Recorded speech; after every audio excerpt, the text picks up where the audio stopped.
যে হেফাজতের তরফ থেকে কিংবা ভিকটিমদের তরফ থেকে এখনো 2013 সালের শাপলা গণহত্যার জন্য যে মাস্টার মাইন্ড ছিল সেই দানব ফ্যাসিস্ট শেখ হাসিনার বিরুদ্ধে মামলা দায়ের করা হয় নাই। আপনারা কেন এখনো মামলা দায়ের করেন নাই আমি জানি না। আমি মনে করি শাপলা চত্বরে যারা গণহত্যার শিকার হয়েছে তাদের প্রত্যেকে শেখ হাসিনার বিরুদ্ধে গণহত্যার মামলা দায়ের করতে হবে। এক নম্বর দাবি। দ্বিতীয় যে কথাটি আপনাদেরকে আমি বলতে চাই, আমরা মুসলমান, উম্মার প্রতি আমাদের ভালোবাসা থাকতে হবে। তাই গাজার শহীদ এবং কাশ্মীরের মুসলমানদের উপরে যে জুলুম চলছে তার বিরুদ্ধে আমাদের ঐক্যবদ্ধভাবে আন্দোলন চালাতে হবে। 3 নম্বর কথা আমি বলতে চাই, আমার বক্তব্য দীর্ঘায়িত করব না। এখানে অনেক ওলামায়ে একরামরা আছেন যারা মূল্যবান বক্তব্য দেবেন। আপনারা নারী নীতি নিয়ে প্রশ্ন তুলেছেন।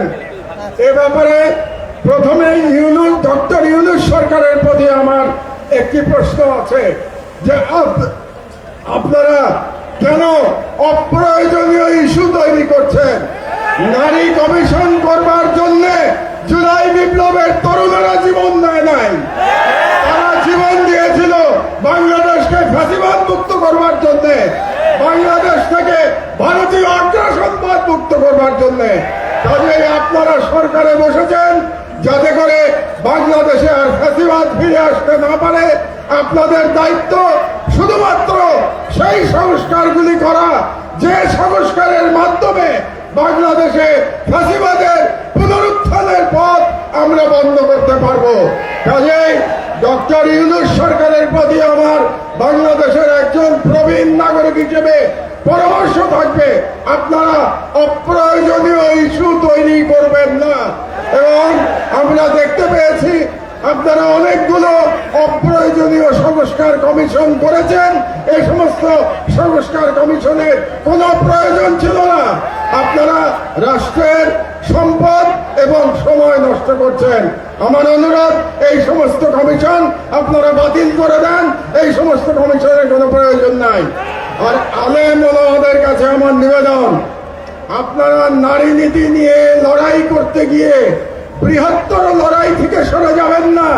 আমাদের বৃহত্তর লড়াই ভারতীয় সাম্রাজ্যবাদের বিরুদ্ধে লড়াই, বৃহত্তর লড়াই ইসলামের জন্য আমাদের লড়াই। আপনারা যদি নারী নীতির মতো একটা ইস্যু দিয়ে আন্দোলন করেন তাহলে আমাদের যে বৃহত্তর আন্দোলন এটা ক্ষতিগ্রস্ত হবে। কাজেই নারী নীতির অবশ্যই আপনারা প্রতিবাদ করবেন, কিন্তু তার মানে এই না যে আমরা মূল লড়াই থেকে সরে যাব।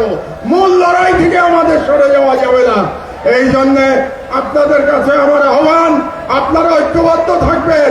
আমি বিশ্বাস করি বাংলাদেশের আলেম সমাজ যদি ঐক্যবদ্ধ থাকে তাহলে বাংলাদেশের স্বাধীনতা কেউ ছিনিয়ে নিতে পারবে না। যে কোনো মূল্যে এই হেফাজতের মঞ্চ থেকে বাংলাদেশের সকল আলেমদের ঐক্যবদ্ধ থাকার আহ্বান জানিয়ে আমার বক্তব্য শেষ করছি। আল্লাহ হাফেজ। বাংলাদেশ জিন্দাবাদ।